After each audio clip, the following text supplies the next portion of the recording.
Berthe Koch, à la bonne adresse.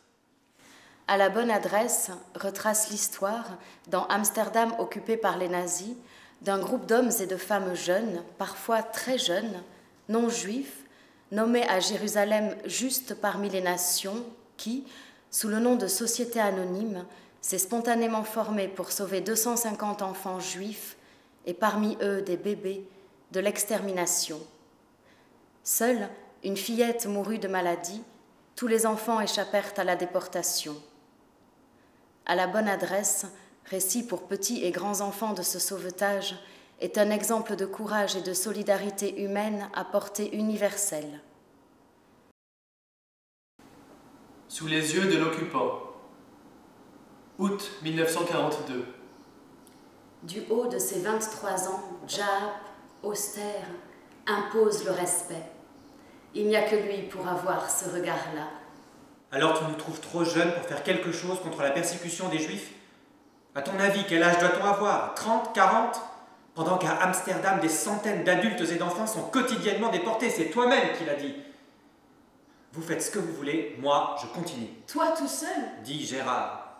Entre frères, on ne se fait pas forcément de cadeaux. Une idée trotte dans la tête de Dick, mais il ne sait pas comment la présenter. Il cherche les mots justes, dévisage son ami assis à côté de lui sur le lit. Gérard fixe le mur d'en face. Une photo y est accrochée juste au-dessus de Jaap. Dick. Pendant le voyage, dans le train, je pensais que... En même temps, Gérard, quand je vois cette photo de Jaap enfant, je me dis que... Et Jaap finit la phrase. Les enfants sont l'avenir d'un peuple. 3 jeunes, au même moment, une même idée. Aider à planquer des gosses. C'est encore Jaap qui a su résumer au plus juste, en une seule phrase, une devise clé pour leur société.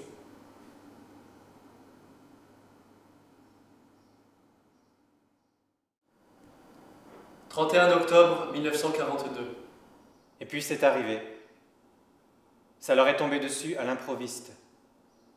Anna et Ruth sont dehors au crépuscule. Ruth est entichée d'un nouveau jeu, course sur boîte de conserve vide. Avec un clou, Père a percé 3 trous dans 2 boîtes de petits pois et y a fait passer des cordons que Ruth maintient fermes, de sorte qu'elle a l'air fichée en rue comme un soldat bancal. Oh, is, jambe gauche, bras gauche. Oh, is, jambe droite, bras droit. À la maison, le boucan qu'elle fait ne passionne pas père et mère, encore moins les voisins. C'est pourquoi père et mère ont permis à Ruth d'aller jouer dehors un petit moment, encore qu'il ne voit pas particulièrement cela d'un bon œil.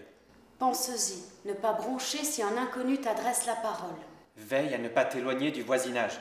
Ton étoile est-elle bien cousue? Anna l'a accompagnée puisqu'il est interdit à Ruth de sortir seule. D'ailleurs, Anna est contente de quitter un peu l'atmosphère épaisse de la maison où tous les 4, ils rôdent et se tournent autour comme des animaux en cage. C'est arrivé à un tel point qu'on dirait que père et mère, eux-mêmes, ne savent plus très bien quoi se dire. N'oubliez pas de rentrer avant le couvre-feu. Anna et Ruth font des tours de pâté de maison. Anna au rythme de ses pensées pendant que Ruth, sur ses boîtes, essaie de la rejoindre. De temps en temps, Anna s'arrête pour attendre sa sœur. À chaque tour, elles font une pause devant leur maison. Mère regarde par le coin du carreau, là où le camouflage a été légèrement relevé. Au passage, Ruth a envie de lui faire signe de la main droite, mais cela l'obligerait à s'immobiliser pour attraper les cordons des 2 boîtes de conserve de sa seule main gauche. Anna, c'est bientôt l'heure du couvre-feu. Encore un tour et on rentre. Ruth. Bon, alors on court le plus vite qu'on peut. Elles font pour la énième fois le tour du pâté de maison, longent la 2e rue Est, puis la place des Hêtres, traversent la 1re rue Est et le chemin du stade. Elles atteignent le coin de la rue, pile en même temps qu'un camion. Ruth essaie de le rattraper, mais quoi qu'on fasse, les autos sont plus rapides. Pourtant, celui-là roule plutôt lentement, comme si le chauffeur cherchait une adresse. La benne, un toit de bâche tendu au-dessus, est ouverte. Sur des bancs, tout au fond, contre la cabine, sont tassées quelques personnes. À l'arrière, près de la trappe de chargement, 3 types sont assis. Anna sent soudain le froid la gagner en même temps que le calme. Ruth, attention. Elle voit le véhicule stoppé devant la porte de leur maison. 2 types sautent de la benne et foncent sur la maison. Ils cognent à la porte, appuient sur la sonnette comme des cinglés. « Aufmachen! Aufmachen! Ouvrez! Ouvrez !» La porte s'ouvre de l'intérieur. « Ça y est, c'est eux ?» interroge Ruth. Anna. « Oui, ils viennent nous prendre. » Ruth. « Oui, mais nous, on n'y est pas. » Ruth et Anna restent plantées là, à une maison de distance du camion et des types. Elles ne savent que faire, dans leur manteau d'été bien trop léger pour ce temps d'arrière-saison, mais sur lesquels l'étoile est déjà cousue.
Après le No Man's Land. 19 septembre 1944. Ça fait 3 nuits qu'on attend les Américains et jamais Anna n'a mené une vie aussi irrégulière et n'a si peu dormi. Elle a la tête en plomb, à tel point qu'elle pourrait emboutir un tank allemand. Partez, vous, dehors, dehors, que les Américains puissent se pointer au moins. Anna! Anna! C'est son frère, Lovie, qui la tire par le bras. Réveille-toi, bon sang! Il le lui dit à l'oreille pour laisser dormir les petits autour d'elle. Les mofs sont partis! T'entends? Elle l'a embouti ce tank ou quoi? Anna se redresse, s'assied, regarde son frère, et c'est alors seulement qu'elle réalise ce qu'il vient de dire. Les mofs sont partis. Du coup, plus trace de sommeil. Pourquoi ne m'as-tu pas réveillée à temps? Quelle raison, les Américains? Je t'ai réveillé à temps, les Américains ne sont pas encore là. Mais les mofs ont foutu le camp. On est dans le No Man's Land. Dans le No Man's Land? Dans le No Man's Land. Et comment en es-tu si sûr? Ils déguerpissent. Ça crevait les yeux. Une débandade, une pagaille. Allez, monte vite avec moi, tu verras les Américains. Ils peuvent être là à tout moment. Un silence solennel règne dans la pièce commune où il fait sombre. Presque tous les membres de la société anonyme sont présents. La pièce est pleine. Personne ne parle. Tout le monde est debout. On attend. Lovie consulte la montre de gousset de son papy. Anna aussi du coin de l'œil. Presque 5 heures. Visiblement, personne ne sait que faire avec le No Man's Land. Dehors, silence sépulcral. C'est comme s'il y avait de la neige en septembre. On entend un grondement au loin. Un bruit de poids lourd qui enfle en approchant. Les Américains. et comme s'ils s'étaient donné le mot, ils arrachent d'un même geste le papier de camouflage.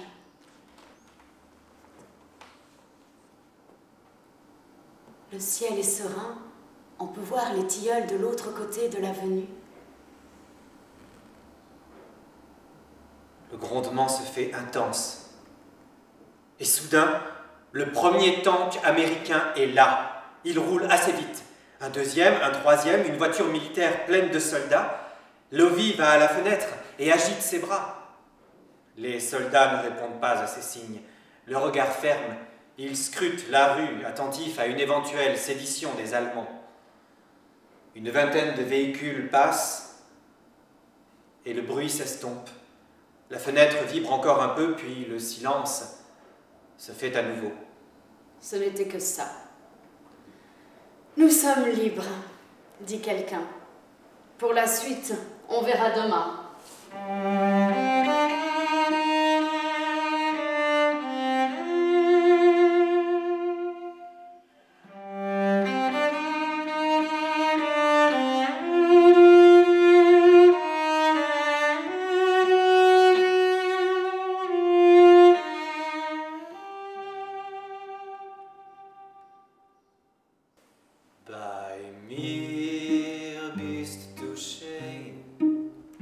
Bei mir hast du rein, bei mir bist du ein Rauf der Welt. Bei mir bist du Gitt, bei mir hast du It, bei mir bist du Teil von Geld. Viel schönen Mädle haben gewollt, nehmen mir und von sei alles geblieben, hab hier noch dich.